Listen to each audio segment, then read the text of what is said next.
জাতীয়তাবাদী দল এবং তার অঙ্গ সংগঠন বাংলা জাতীয়তাবাদী ছাত্র দল সাহসী ছাত্রদের ঠিকানা। দেশে যখনই কোনো ক্রান্তিকাল এসেছে, দুঃসময় এসেছে, আপনারা দেখেছেন কিভাবে ছাত্র দলের নেতা কর্মীরা রাজপথে বুক চিতিয়ে দিয়ে এদেশের মানুষের জন্য জীবন দিয়েছেন, এদেশের সার্বভৌমত্বের জন্য জীবন দিয়েছেন, দেশবাসীর অধিকার আদায়ের জন্য জীবন দিয়েছেন। এবং যতগুলো আন্দোলন সংগ্রাম হয়েছে, 90 বলেন, ফখরুদ্দিন মইনুদ্দিনের আন্দোলন বলেন, ফ্যাসিস্ট হাসিনা বিরোধী 17 বছর আন্দোলন বলেন, কিংবা সর্বশেষ জুলাই আগস্ট আন্দোলন বলেন, সব ক্ষেত্রেই জাতীয়তাবাদী ছাত্র দলের ভূমিকা অগ্রগণ্য ছিল। তারা বাংলাদেশের রাজনীতিতে ভ্যানগার্ডের ভূমিকা পালন করেছে।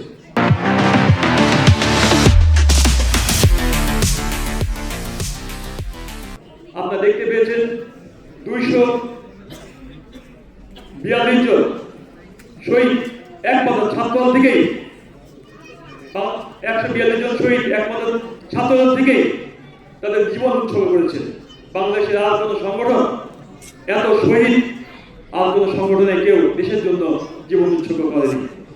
সুতরাং আপনাকে বুঝতে হবে, জানতে হবে, শহীদ রাষ্ট্রপতি জিয়া রহমানের হাতে গড়া যে সংগঠন জাতীয়তাবাদী ছাত্র দলের একমাত্র সংগঠন, যে দেশের জন্য কাজ করে, জনগণের জন্য কাজ করে, স্বাধীন সার্বভৌমত্বের জন্য কাজ করে।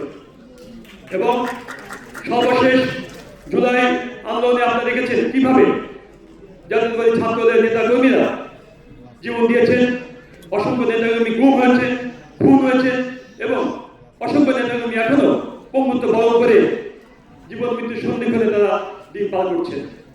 আমরা ভেবেছিলাম অন্তর্বর্তীকালীন সরকার এই সকল বিচার, এই সকল গুমের বিচার করবে এবং যারা আহত হয়েছে দ্রুততার সাথে তাদের চিকিৎসার ব্যবস্থা করবে।